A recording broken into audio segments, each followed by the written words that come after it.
and hopefully achieving outcomes. Little GTO, we've been looking fine. All right. That hopefully has woken you up.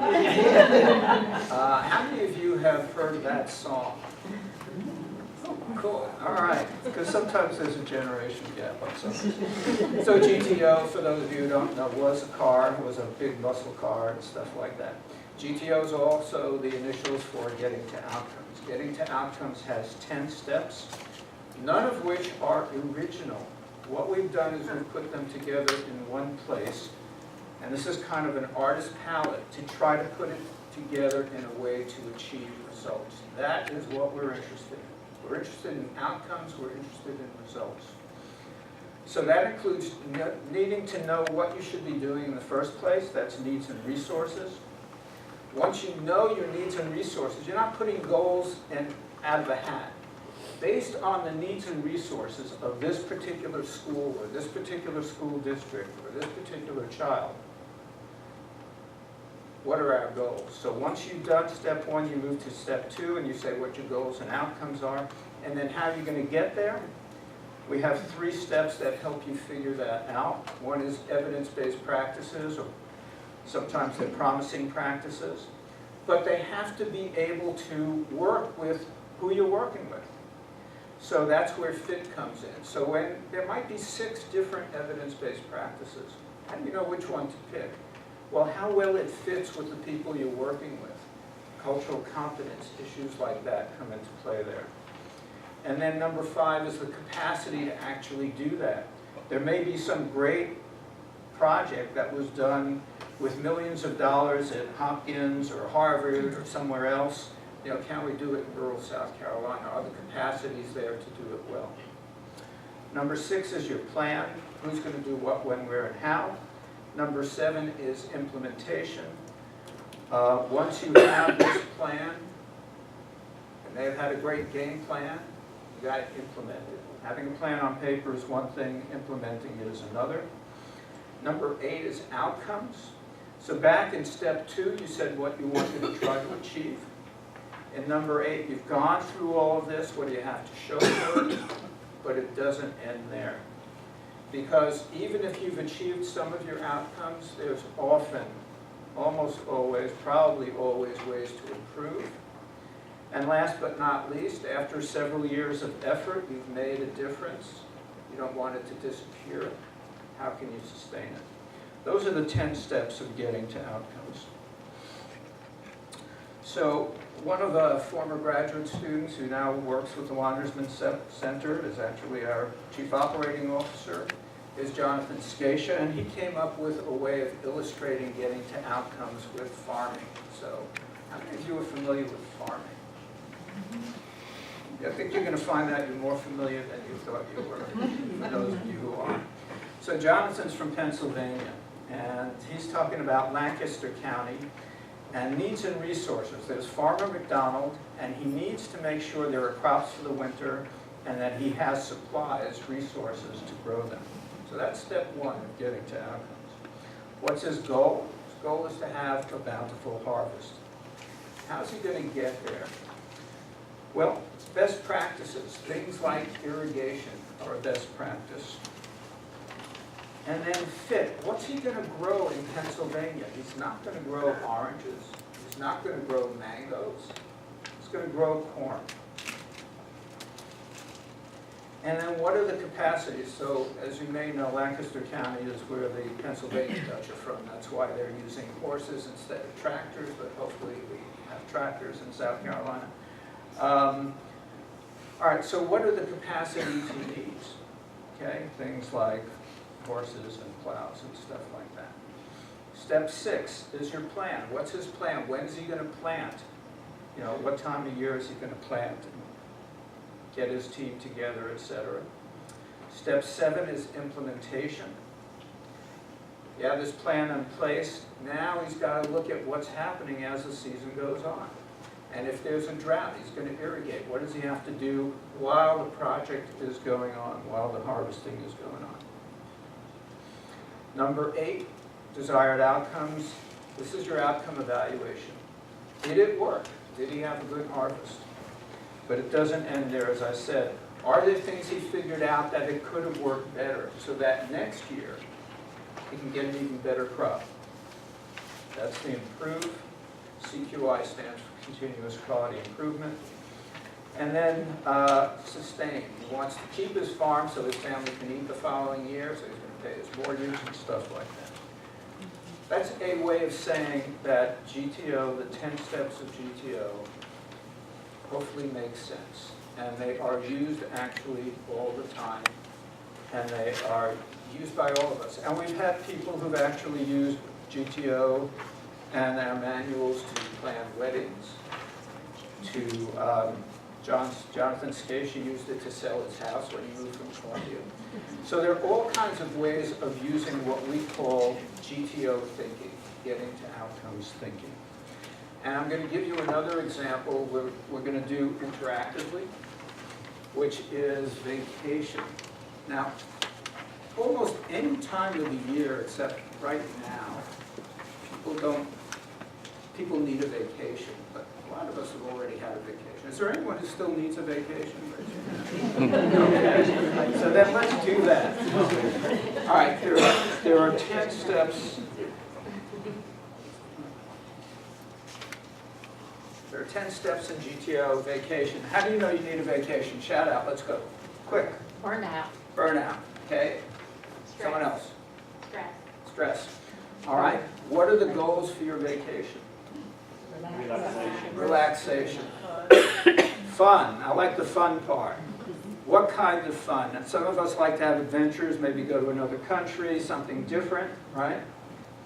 Okay, so number 3 is best practices. So are any of you into skin diving or skiing or something like that? Yes? Skiing. Skiing, all right. Are you going to go skiing in Kansas? No. No, okay. How do you find out what are good places to go skiing? Well, certainly the internet, by looking at where people have been, what they think are the best slopes, how it matches to your skill level, and it's not only find a ski on this Yeah, slope, absolutely. like diamond, yeah. Absolutely, yeah, I'm going to be going to Thailand and Shanghai at the end of this month. And I'm looking up TripAdvisor about where to go, you know. So there are, quote, best practices. Fit. How many of you, when you take a vacation, take it with other people? Okay, so what are some of the fit issues you have to think about? What their interests are. What their interests are?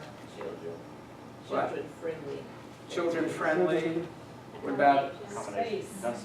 space? What about scheduling, time of year, stuff like that? Okay, so that's fit. Capacity. What are some of the capacity issues that you need to be thinking about? Cost. Money, things like that. All right. Plan. Who's a family planner in their vacations? Or okay, lots of things to do. Reservations, right? Who's going to take care of the dog? I'm thinking about all these things as I'm getting ready to leave for 2 weeks. There's a lot of planning involved. Implementation. You have this great plan on paper. Anybody ever run into a problem on their vacation? Didn't always work out.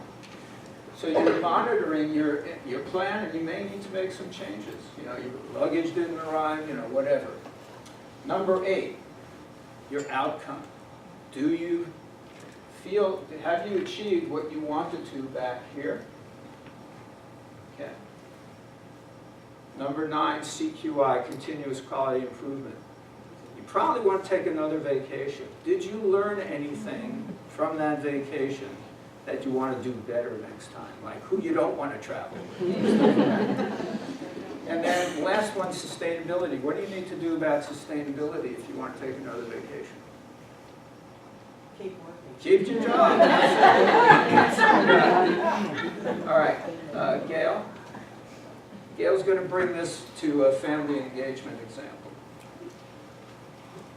And so as we begin to think about it in terms of family engagement, one of the things that I want for us to be really clear about is that we don't learn a system by making it as complex as the situations that you're facing every day. Okay, we're going to take this apart in terms of a specific need, a specific piece. And we're going to look at it then in terms of the steps that you would deal with to get there. When you are working with this system, you might have 35 different urgent needs with a family or a school system. And head nods are telling me, yeah, you do. You certainly have been there. So what we're going to do then is take this same process and map it out and see how things overlap. How many pieces of an evidence-based process will meet many needs, etc. And so we'll take a look at it in that way. But we begin in terms of needs and resources. We're going to assume that we've got a motivated parent, and we're going to assume that this parent really wants a good education for her children. Her middle child's struggling. Okay? So there's the need, and the struggle specifically is in math. What are her resources for dealing with it? She knows she's got some time to devote, but her time is limited. She knows she's got a teacher who is willing to work with her even outside of normative school hours. She knows she's got a nearby library or a school library. So these are all the different kinds of resources that might come into play here.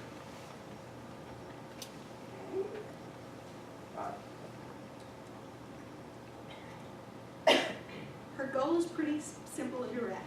I want success for my child. Okay? Now, the teacher is probably going to be the one who will come through with evidence-based practices. I wouldn't expect a lot of our parents to go diving into the internet and making all of those connections if they're really struggling. Some of them will, and some of them may bring a lot to the table and will need to be heard. But this teacher says, here are some activities that you can do with your child that we know will work, based on the fact that when the child sees math being used in the real world, and when the child practices, their math gets better. So there's our evidence-based practice. The fit for this mom is she knows her family needs meals on the table. She knows she has to cook on a regular basis. She knows she has to shop on a regular basis. And she's smart enough to know that there's a whole lot of math practice in that. And oh, by the way, this child will get some extra mommy time, which will help her feel a little better, so she's pretty down about her struggles in that. Capacity. Mom's really good at this. She's carved out the time. She's figured out how to use it. She loves to cook, so she's going to be able to share that with her child. The capacity is there. It's still a plan, because the best intentions go down the tubes without it. And so in this case, the plan means that they're going to schedule both their time and their activities day by day so that they can make sure that it's actually happening. And that's where the implementation comes in. Are they doing it? Is it working? What are the papers looking like that are coming home? What are the quizzes looking like that are coming home? Are things working? Are they actually doing what they say they're going to be doing? The outcome evaluation is more long-term. We got to get there. But there's a legitimate component to look at. You've got the report card. You've got the teacher responses. You've got the testing. You've got outcome evaluations. You don't have to add anything to the school that's going, wait a minute, we don't have time. It's there. She knows she's met her goal. But as part of CQI, she takes a look at the whole family and says, the other kids are getting a little jealous. Let's get the whole family involved in planning for success for next year so that everybody owns it together, and we may even be able to meet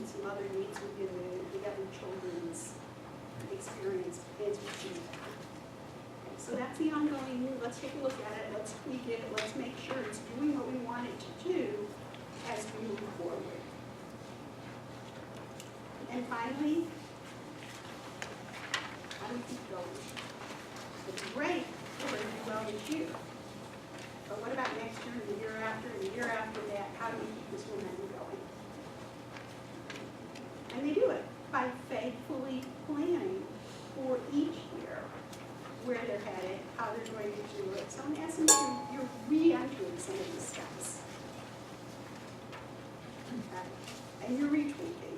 And it is indeed a continuous process as you plan for the sustaining of the plan that you've been looking at.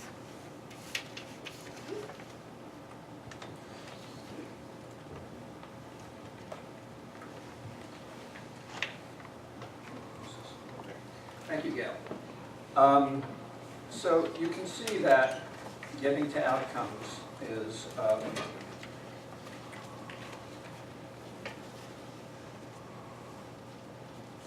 it's a process that hopefully makes sense to you. Now, one of the things I want to point out, and one of the reasons we use the artist palette as a metaphor, is that even though there's a logical sequence, in real life, it's dynamic.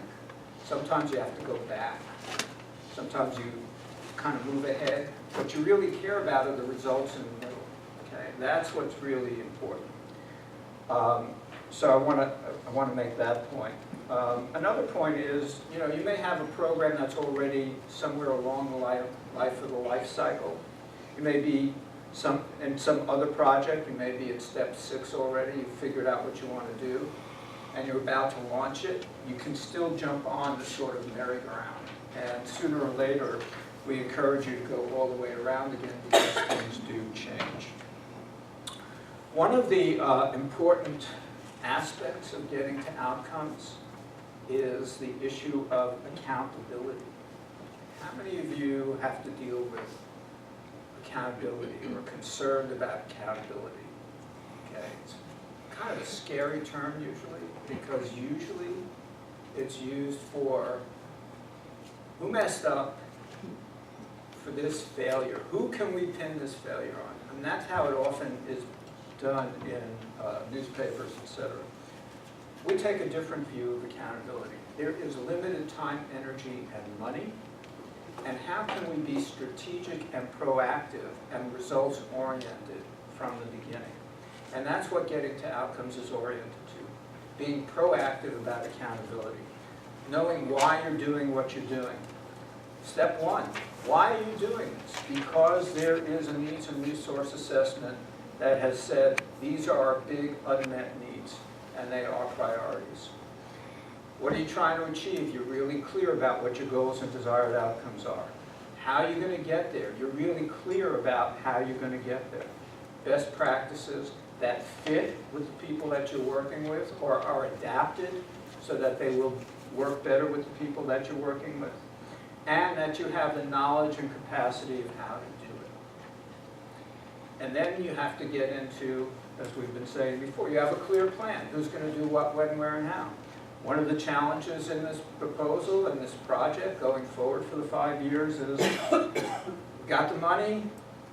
There's now a need to really structure this and help everybody figure out what their roles are and how we work together in order to get those outcomes.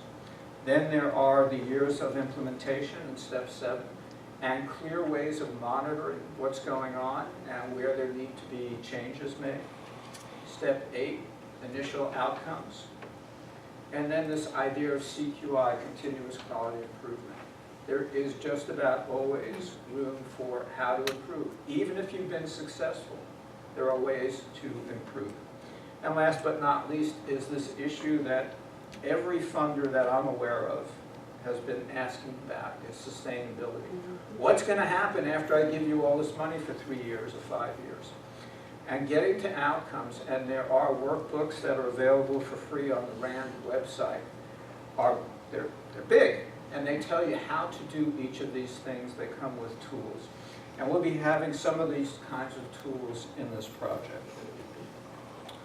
One of the things Karen mentioned early on was the need to work at different levels. So you can use GTO thinking, getting to outcomes thinking, at all of these levels. At the state level, which is an important part of this grant, at a county level, if that's relevant, or at a community level, a school district level. And what it's saying is that not every school district is alike. So Debbie used to work at Richland School District 2. It's a very different school district than the current Sumter County district she's dealing with in terms of their needs and resources in relation to the populations that we're talking about. So the process, the steps are going to be the same in Sumter as in Richland, but the answers to each question about what are the needs in Sumter and what are the needs in Richland School District 2 are different. And that means there's going to be a different path and a different trajectory in school district in Richland versus Sumter. Is that clear? And then you can bring this down to the teacher-parent level, the way Gail did with the parent working with a student. So you can use GTO thinking at each of these levels and be accountable at each of these levels. And that's some of the attractions to the getting to outcomes approach. We're not going to go into this in detail, but one of the things is what do each of the partners need to do as part of this partnership so that each partner has an idea about what their role is and how they play into it, and potentially how needs that they see might be able to be met by the resources of another partner. So that's something that's going to be a rich food for discussion sooner or later. I just want to get, again, this is an orientation. Today's an orientation. 2 hours is a lot of your time, but it takes more than 2 hours to do this work well. So it's an initial practice. We've been working with lots of different organizations, and the one merrier, I guess. So at the Wandersman Center, a new center that we formed, we have a lot of partners that we're working with, and we now will be adding this project as well.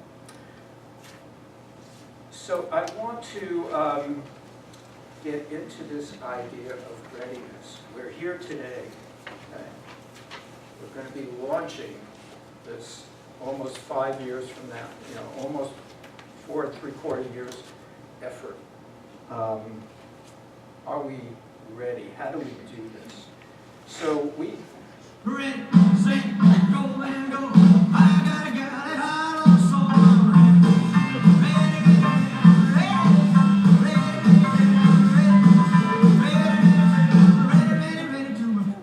She's ready to work on family engagement.